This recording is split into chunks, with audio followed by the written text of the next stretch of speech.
Come get me, please.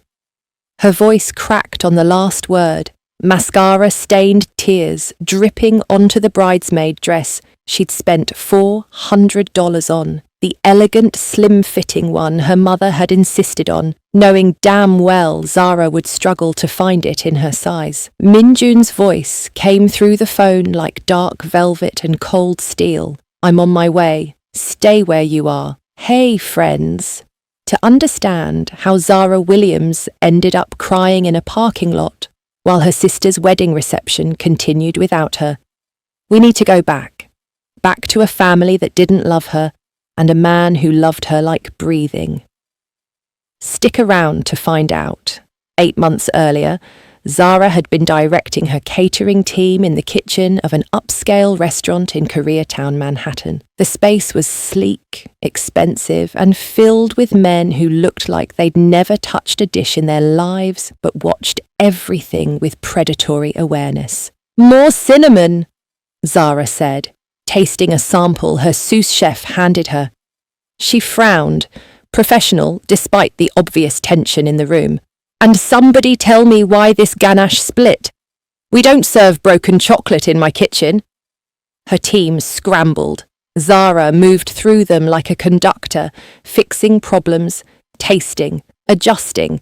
She'd learned early that confidence was armor, and in spaces like this, expensive, male-dominated, clearly dangerous, armor was necessary. She didn't flinch when one of the security guys brushed past her. She had a job to do, and Zara Williams always delivered. From across the room, Park Mjun watched her with the focused intensity of a predator who'd just spotted prey. His second-in-command, Day, leaned in close. Boss, you're staring. Find out everything about her. I can get her file from the manager, but I think her name is Zara. Zara Williams. Not the file. Mjun's eyes never left her. Everything else. Service ended 2 hours later. Zara's team packed up with military efficiency while she did final checks. She was wiping down the last counter when expensive shoes appeared in her peripheral vision. Stay for dinner. She turned. The man addressing her was tall and wearing an expensive suit that made him look untouchable. That's kind of you, Zara said, a professional smile in place. But I need to get home. I insist. He stepped closer, not threatening, deliberate. Your work deserves to be celebrated. Zara checked her watch. 9:15. Her stomach dropped. I really can't. I need to be home by 10. Something flickered across her face. Anxiety, maybe fear. Her shoulders tensed. Mjun noticed. He noticed everything. It's a 30-minute drive to Queens from here. You have time. I really don't. She was already gathering her things. Movements rushed now. Professional mask slipping. Thank you for the opportunity. Your manager has my card if you need catering again. She left. Every man in the room felt the shift, the way their boss went still, focused, predatory. Boss? Day asked carefully. Find out who makes her run home at 9:30 on a Thursday night. Mjun's voice was quiet, lethal, and why she looked terrified. The weeks that passed, Zara's phone wouldn't stop ringing. Every event for Mjun. He suddenly had many events, requested her specifically. The pay was absurd, triple her normal rate, and he didn't negotiate, didn't haggle, just sent contracts with numbers that made her business partner choke on her coffee. Someone likes your cooking, Keisha said, looking at the 5th booking request. Someone likes throwing money around, Zara corrected, but her stomach fluttered traitorously. Each event, he was there, watching her work with an intensity that should have been uncomfortable, but wasn't, asking questions about dishes, her process, her inspiration. The conversation stretched longer. He started requesting she stay after service to discuss future menus. They both knew it wasn't about menus. 6 weeks after they met, Mjun stopped pretending. Have dinner with me. he said after an event, his staff cleaning up around them, his eyes locked on hers. Not business, just us. Zara's heart kicked against her ribs. I don't think that's a good idea. Why not? She could have lied, should have lied. Instead, honesty spilled out. My family won't approve. You're not black, and I'm not their version of acceptable anyway. Something dangerous flickered across his face. He stepped closer, not touching, but close enough that she could smell his cologne. I'm not going to date your family, Zara. Words that rewrote her world. Okay, she whispered. Their first real date was eat an intimate French restaurant in Tribeca. Mjun ordered half the menu without asking and told her to taste everything, choose what she liked. Zara's instinct was to demur, to eat light, to not be seen enjoying food too much. Years of her mother's comments about her weight had trained that reflex bone deep. The duck arrived, perfect sear cherry gastric, the smell alone was poetry. She took one small bite, set down her fork. You're not eating, Mjun observed, voice soft. I tasted while you ordered. I'm fine. You made food for 60 people at that corporate event earlier. He leaned forward. Where was yours? I ate before. Zara. He slid her plate closer, cut a piece of duck, held out his fork to her lips. Eat. I want to watch you enjoy your meal. Her eyes burned. My family says I enjoy food too much already. Mjun's hand clenched around his knife, and the muscle in his jaw jumped. When he spoke, his voice was deadly soft. Your family is wrong. Eat. She took the bite, then another. His eyes tracked every movement, something hungry and possessive in his gaze that should have scared her. It didn't. Tell me about them, he said. The wine helped.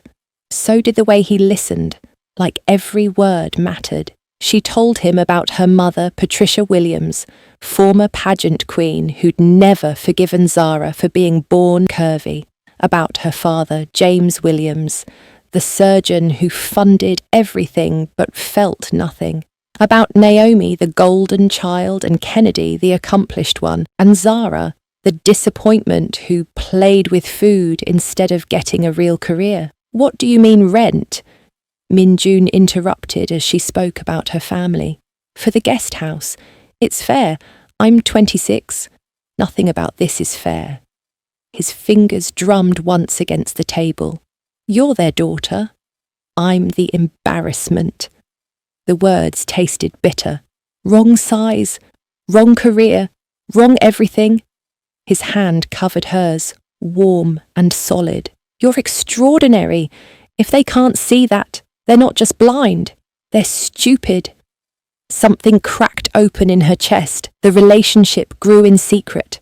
Stolen nights, careful planning, nothing online.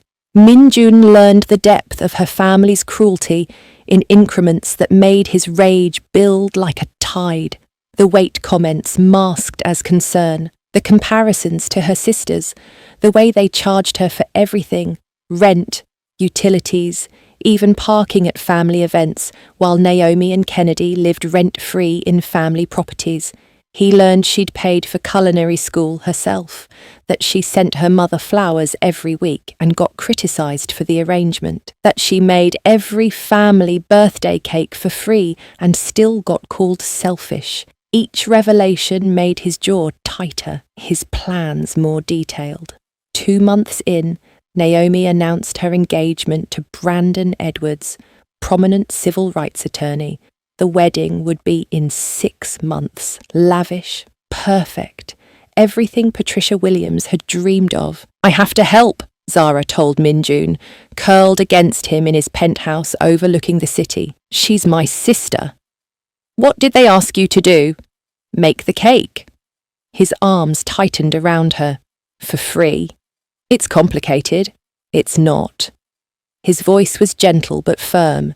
Families don't charge rent, then demand free labour. That's not complicated. That's cruel. You don't understand. Then help me. His eyes searched hers.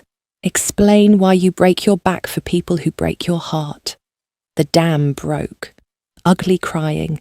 The kind that came from 26 years of not being enough. He held her through it, one hand in her hair, jaw clenched so tight. She heard his teeth grind.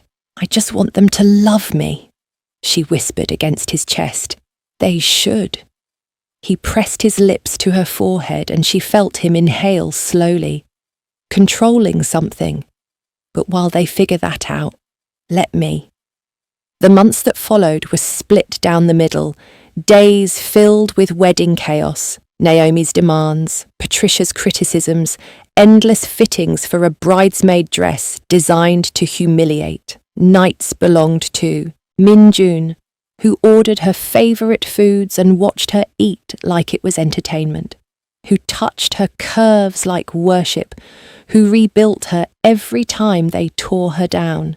He noticed everything, how she flinched at certain words, how she apologised for taking up space, how she never ordered dessert despite being a pastry chef. Each observation fed the growing file in his mind, the one labelled Reasons the Williams family will regret everything. He wanted to confront her family several times, but Zara always insisted he did not, and so he respected her and said nothing to them. The night before the wedding, Zara appeared at his penthouse at 2 a.m. Flour dusted her hair like snow. Her hands trembled as she set down her keys. Exhaustion carved into every line of her face. The cake was done. 150 servings, raspberry filling, gold leaf details, perfection her sister wouldn't acknowledge. He caught her hands, steadied them. You're shaking. She swayed slightly. I had to get it perfect. Something dark and furious moved through his chest. He pulled her close, felt how she folded into him like she'd been held together by will alone. You don't have to go tomorrow. I do. Her voice was small, muffled against his shirt. One more time. I have to try. I will call you if anything happens. I'll be ready, Zara. But what he didn't say, what he kept locked behind the back of his mind, was he'd make sure everyone in that wedding knew exactly who she belonged to now. The wedding day started at 6 a.m. when Zara arrived at the Plaza Hotel with the cake. 5 tiers, each one a masterpiece she'd spent 3 days perfecting.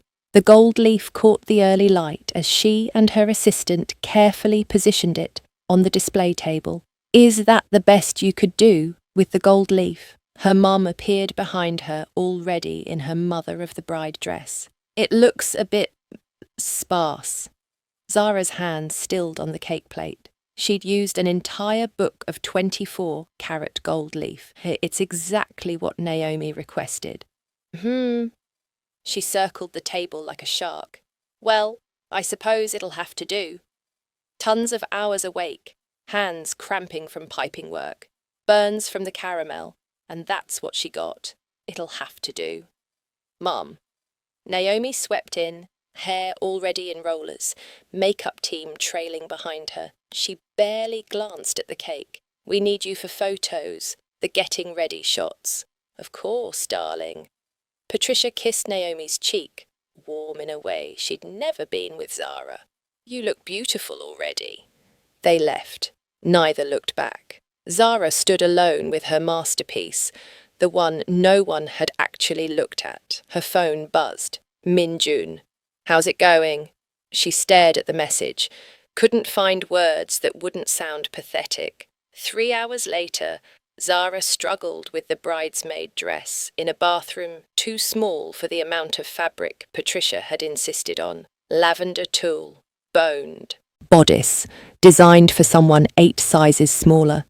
She'd had it altered, but alterations could only do so much. The mirror was unforgiving. She saw what her mother saw. Too much body, too much space, too much everything. Her phone buzzed again. MJ, send me a photo. She shouldn't. The dress was ridiculous, and she looked, MJ, now. Let me see you. Her hands shook as she took the photo, sent it before she could overthink. His response was immediate. You're beautiful. Are you sure you can handle them today? Zara. I can handle this. MJ. I know you can. The question is whether you should have to. She didn't answer, just tucked her phone away and went to join her sisters. The ceremony was beautiful. Naomi was beautiful. Brandon looked at her like she'd hung the moon, and Zara was happy for her sister. Overflow seating coordination, the wedding planner said, handing Zara a clipboard as guests began arriving for the reception. You'll help direct people to the correct tables. Zara looked down at her bridesmaid dress, the one that matched Kennedy's, and the maid of honours. I'm in the bridal party. Yes, but your mother said you'd volunteered to help. The planner's smile was professional, dismissive. The family table is full anyway. You're at table 12. Table 12. With second cousins, she'd met twice. She took the clipboard. An hour into the reception, Zara was returning from directing an elderly couple to their table when a hand closed on her arm. Sharp nails, expensive manicure. Excuse me, could you get me another wine? White, not red this time, and make sure it's chilled properly. The woman didn't recognise her, didn't see the bridesmaid dress that matched the other women at the head table, just saw someone brown holding a clipboard and made assumptions. Zara opened her mouth to explain she wasn't staff. The words stuck in her throat. What was the point? In this family, at this wedding, what was the functional difference? Of course, she heard herself say. She got the wine, delivered it. The woman didn't say thank you. When Zara returned, the maid of honour, Naomi's college roommate Brittany, stood to give her speech. Zara's hands went cold. She'd heard this speech practiced. She knew what was coming. I want to thank everyone who made this day possible. Brittany began, champagne glass raised. First, Patricia and James, for raising such an incredible daughter. Applause. Patricia glowed. Brandon, for being the man Naomi deserves. And to my fellow bridesmaids, Kennedy, thank you for keeping us organised. And to Naomi's maid of honour, predecessor, who couldn't be here, we missed you. She sat down. That was it. No mention of Zara, not even a generic, and the rest of the bridal party. At the family table, Kennedy leaned toward Naomi. Her voice carried just enough. Did she just forget Zara? Naomi's shrug was elegant, unbothered. Does it matter? The words hit like a physical blow. Zara's champagne glass trembled in her hand. It shouldn't matter. She shouldn't care. But 26 years of this, and it still cuts bone deep. Family photos, the photographer called. Immediate family to the terrace, please. Zara stood automatically, smoothing her dress. This was it, the formal portraits. She'd be in these at least. Physical proof she existed in this family. She made it 3 steps before her mother's hand closed on her arm. Not you, dear. Patricia's voice was low, private. Zara's brain stuttered. I am immediate family. I'm your daughter. You know what I mean. Patricia's smile didn't reach her eyes. Don't make a scene. These photos need to be perfect, and with your proportions, the composition gets complicated. It's not personal. Everything went very quiet in Zara's head, that ringing silence that came right before a crash. Kennedy walked past, linking arms with Naomi. Neither looked at Zara standing there, frozen, while their mother escorted them to the terrace for photos she wasn't allowed in. Zara turned, walking blindly toward the back of the venue. She needed air, needed to breathe, needed to not scream in the middle of her sister's wedding. She found a quiet hallway, pressed her back against the wall, and tried to remember how lungs worked. There you are! Patricia's voice made her flinch. Her mother appeared around the corner, champagne in hand, that tight smile still in place. We need to talk. Not now. Yes, now. Patricia set down her glass. The guest house. We're renovating next month. You'll need to find somewhere else to live. The words took a moment to process. Next month. Mum, that's... You're 26, Zara. It's time you stood on your own feet. Naomi lived there until she was 28, and Kennedy stayed longer. They were saving for homes with their partners. Patricia's voice went sharp. You're not. You're spending money on that little catering business that barely breaks even. It doesn't barely break even. And you clearly have money for expensive dresses. Patricia's eyes raked over her. Though, perhaps you should invest in a gym membership instead. Think of this as motivation, sweetheart. Motivation to lose weight, find a respectable man, get your life together. Your sisters both married well. Why can't you? Her father appeared then, drink in hand, face already flushed from the open bar. Everything all right? Just talking to Zara about moving out. Patricia smoothed her dress. She's taking it well. Good, good. James barely looked at her. Your mother's right, Zara. Think of it as encouragement. You need to try harder. Your sisters managed to figure it out. Something inside her cracked. Encouragement to what, exactly? Lose weight? Find a man? Be more like them? To fit in. Patricia's voice went ice cold. To be part of this family, instead of embarrassing it.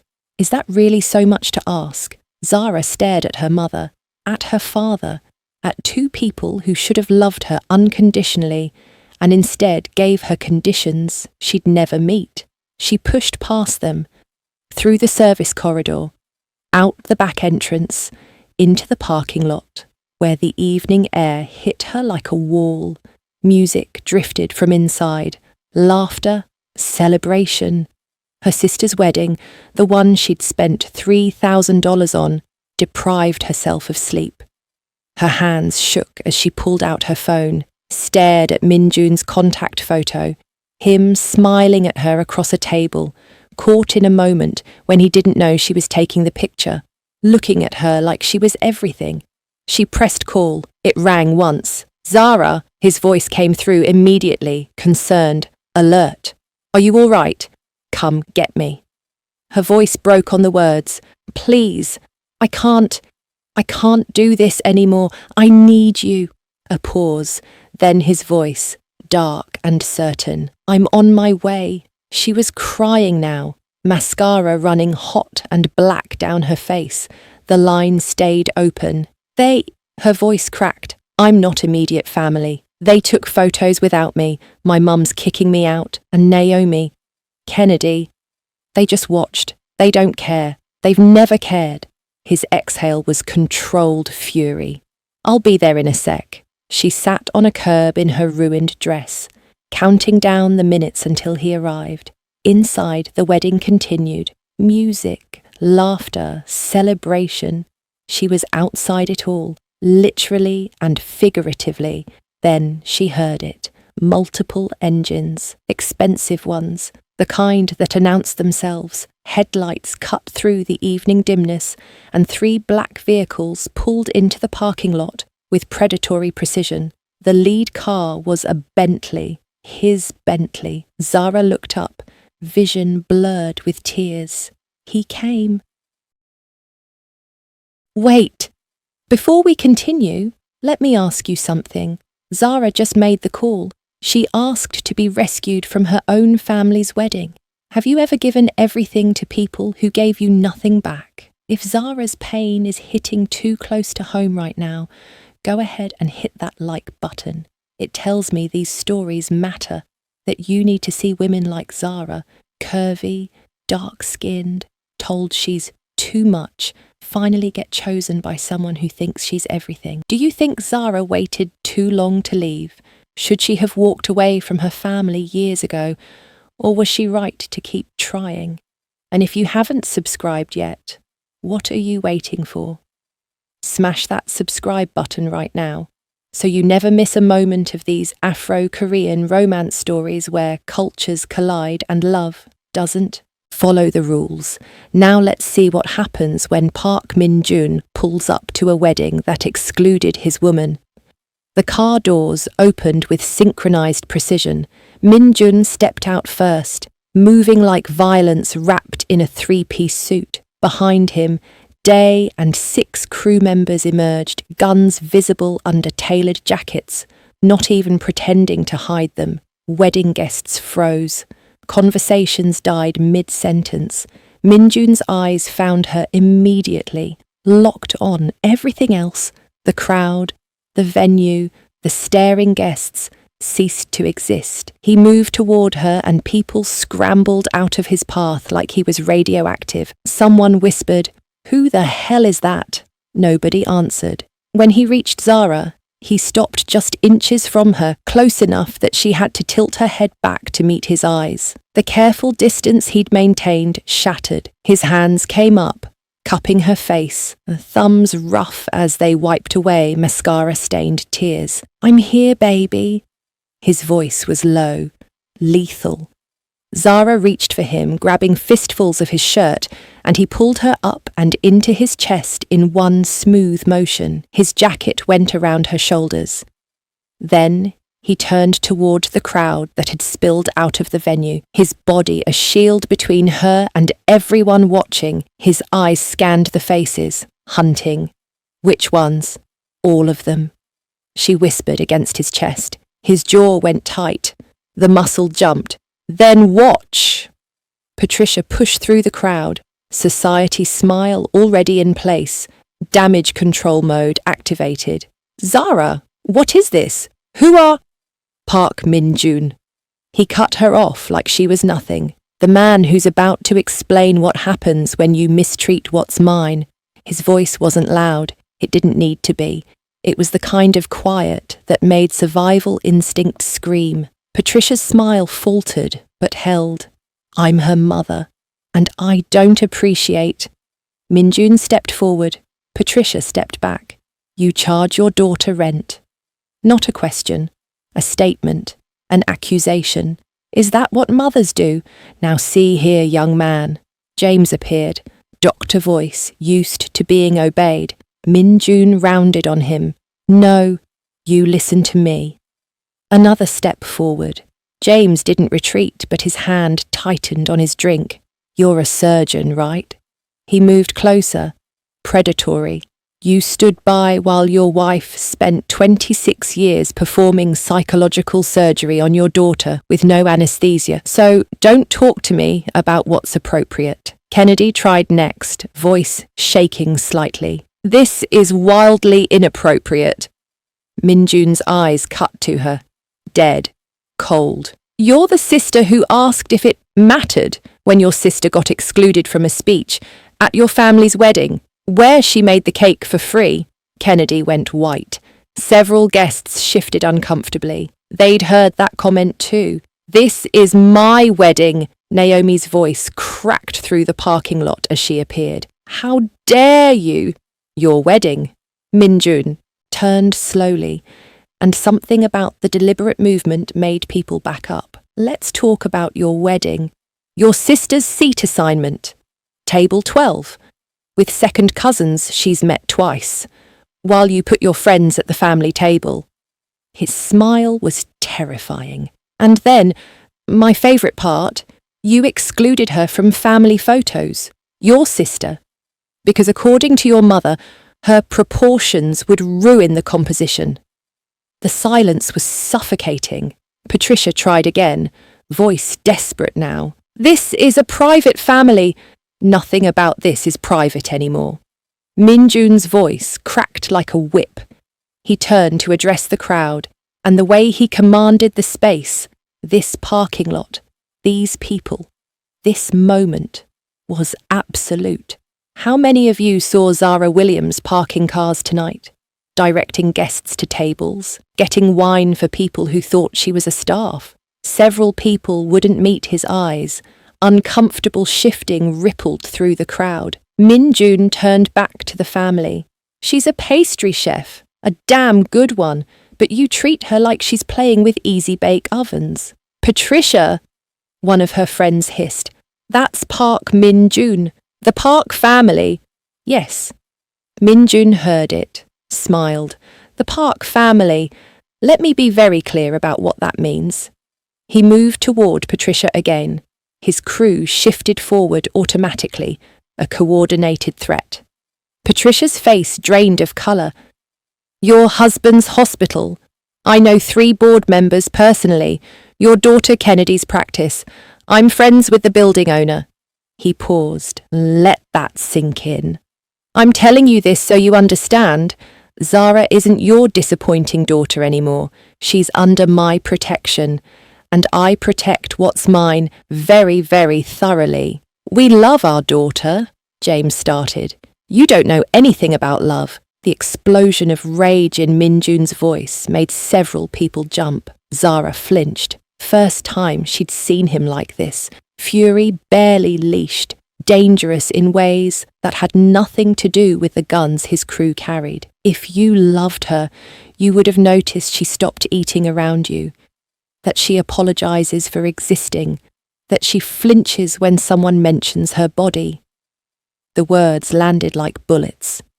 Zara stepped forward, facing her family.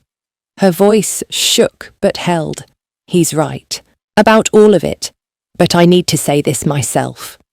She looked at Naomi. I made your cake. Raspberry filling because citrus makes you sick. Spent hours awake, and you didn't even look at it. Naomi opened her mouth. No. Zara's voice strengthened. I'm talking now. You thanked everyone in that speech. The florist got mentioned. The DJ. The venue coordinator. But not me. Your sister. She turned to Kennedy. You asked if it mattered, if I mattered, and your answer was no.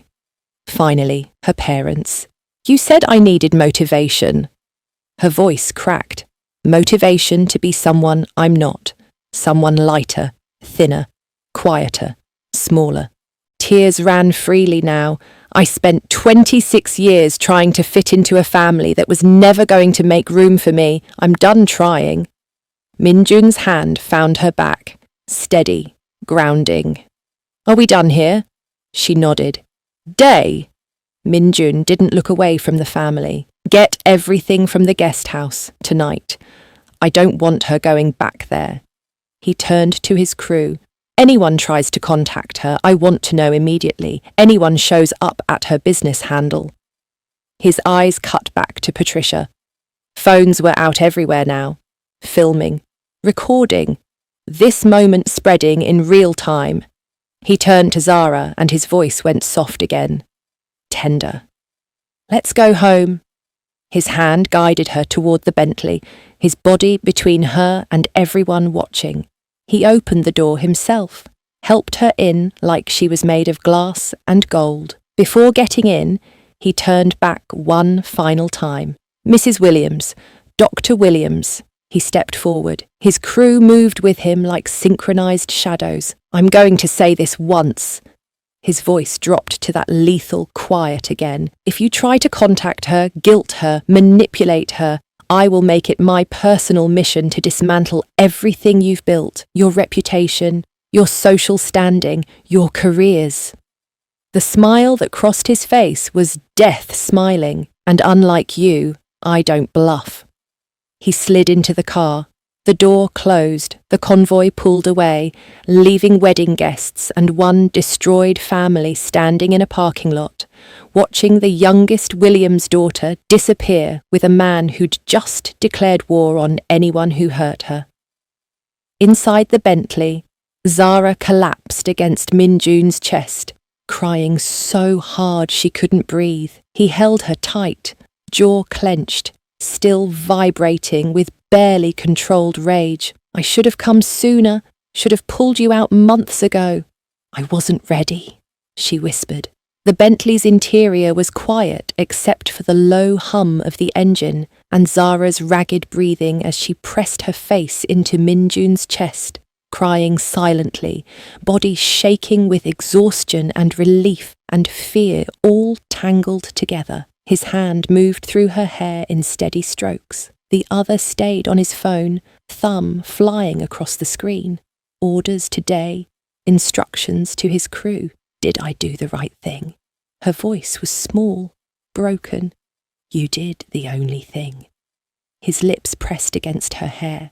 You chose yourself. They're going to hate me. They already didn't love you, baby. There's nothing left to lose. She pulled back slightly, looking up at him with swollen eyes. What if I regret this tomorrow? His expression softened, thumb brushing away fresh tears. Then tomorrow we'll deal with it. But tonight, you're mine, and I'm going to take care of you. She fell asleep before they reached his building. He felt the exact moment her body went heavy against him, surrendering to exhaustion. He kept holding her, jaw tight, mentally cataloguing every single thing her family had done, every wound they'd carved into her. He woke her up as they reached and got on the elevator to his penthouse. He guided her to the bedroom. It was full. Beautiful clothes in rich fabrics and bold colours. Every single piece in her size, cut to celebrate curves, not hide them. Dresses that would make her feel like art, jeans that would fit perfectly, lingerie that was sensual, not apologetic. Zara's hand covered her mouth. Thank you for this. They are all beautiful. Baby. He turned her to face him.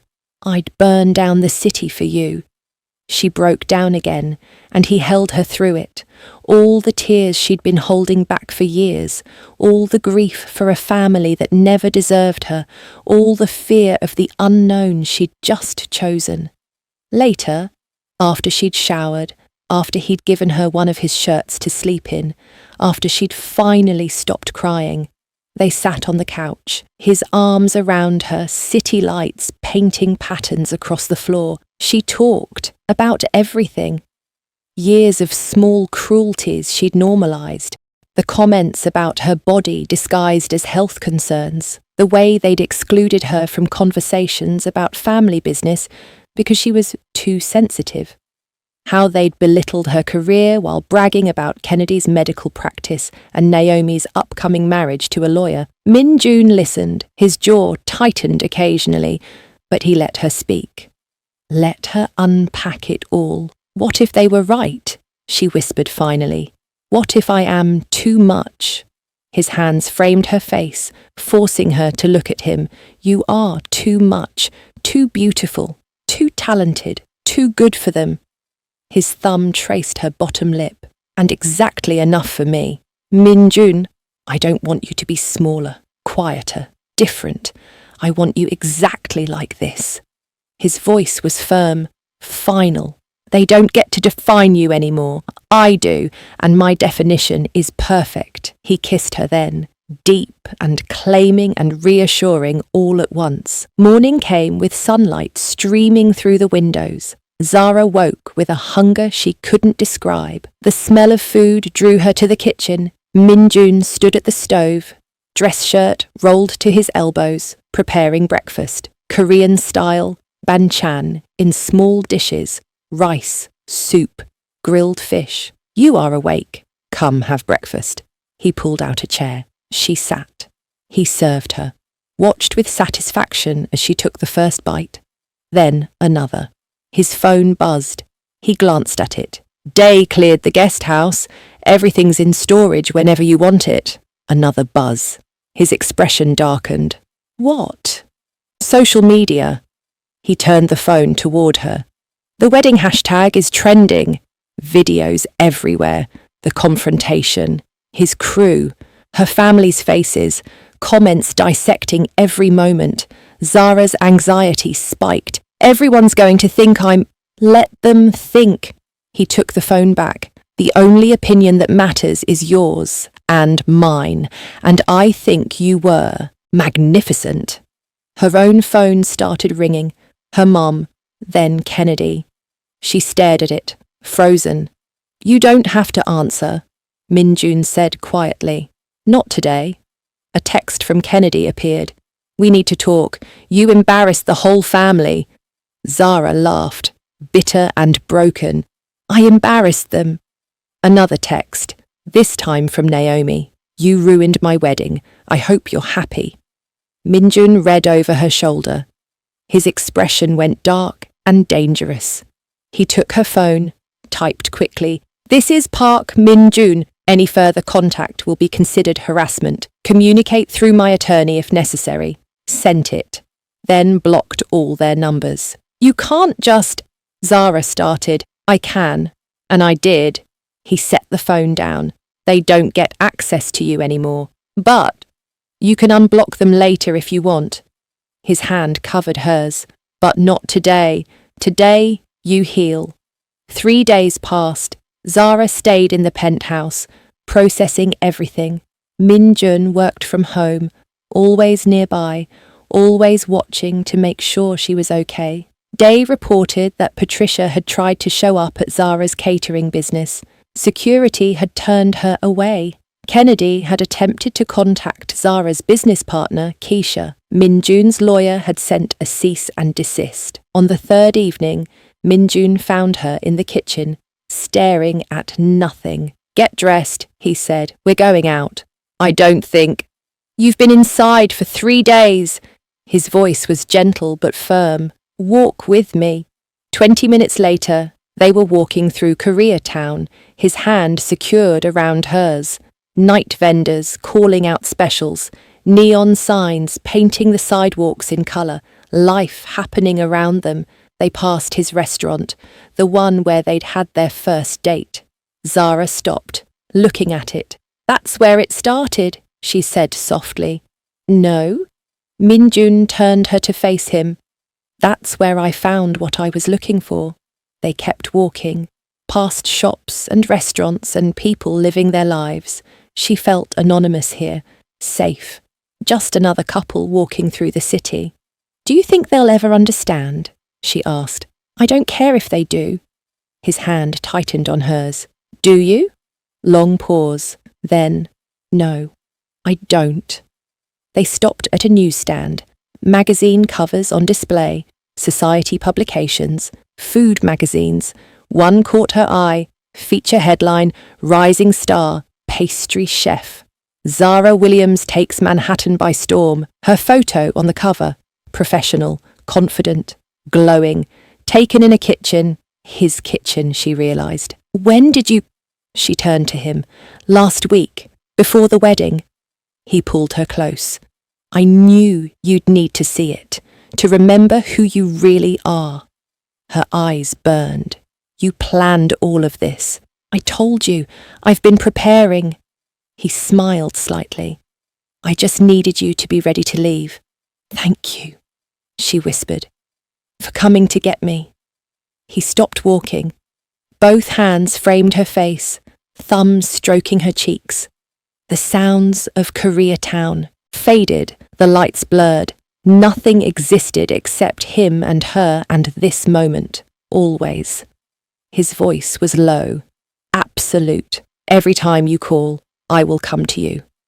He kissed her under the streetlights of Koreatown, and Zara Williams finally understood what home felt like. Not a place, not a family name, not approval earned through shrinking. Home was being chosen, being seen, being loved exactly as she was. They kept walking, disappearing into the city night, her hand in his, her future uncertain, but finally hers. And Zara Williams, for the first time in 26 years, was finally home. The end. That was something. I try to give you different stories about what goes on in society. Have you ever had to walk away from people who were supposed to love you unconditionally? Zara spent 26 years trying to earn love that should have been free. Mjun spent 8 months preparing to give her the home her family never did. Because sometimes the family you're born into isn't your family at all. Sometimes your real family is the person who shows up when you call. If this story reminded you that you're allowed to walk away from people who make you feel small, that being too much for the wrong people just means you're exactly enough for the right one, hit that subscribe button and turn on notifications, because stories like this, where curvy black women get chosen by men who see them as art, where protection feels like worship and love doesn't ask you to shrink, these stories matter. And I'm not done telling them.